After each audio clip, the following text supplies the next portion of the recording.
9 out of 10 Australians have never heard of them, apparently.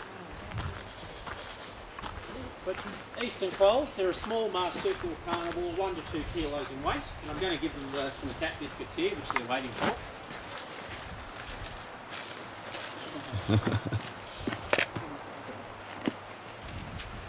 Look at it.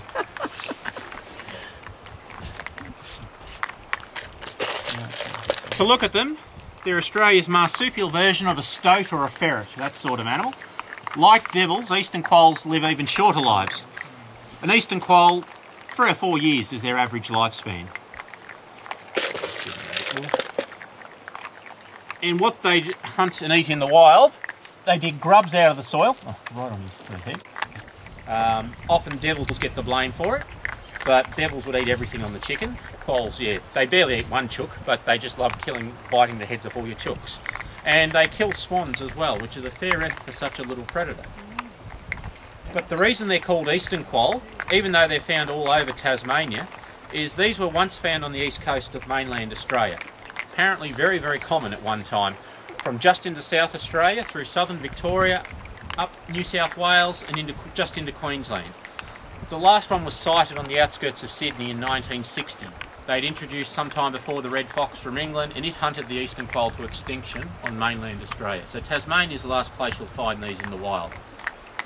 If you're a wildlife carer and you've got the proper permits and qualifications, or you work in a wildlife park or zoo, and you raise young orphaned Eastern Quolls, mother's hid on the road, she can have up to 6 joeys in the pouch, and you raise the young and they're young enough, they'll stay as quiet as a house cat.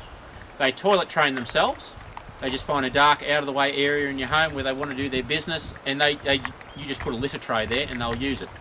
And they're great on mice. You get any mice in your home, they're straight onto them, and they don't stop until they've caught them. Rats as well, flies on the windows, moths and spiders. Very handy that way. But generally, you are required to release them back into the wild if you're a wildlife carer.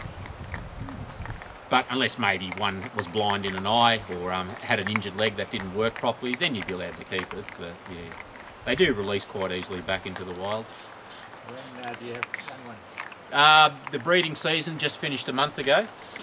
We've got mothers. Ready to go? Yeah, they're very, very young. They'd be what known as pinkies. They'd be just little tiny. When can you move them out? When can we move them out? We can by summertime. The start by about October, November. The young will be at the age November usually. They'll be ready to leave their mum.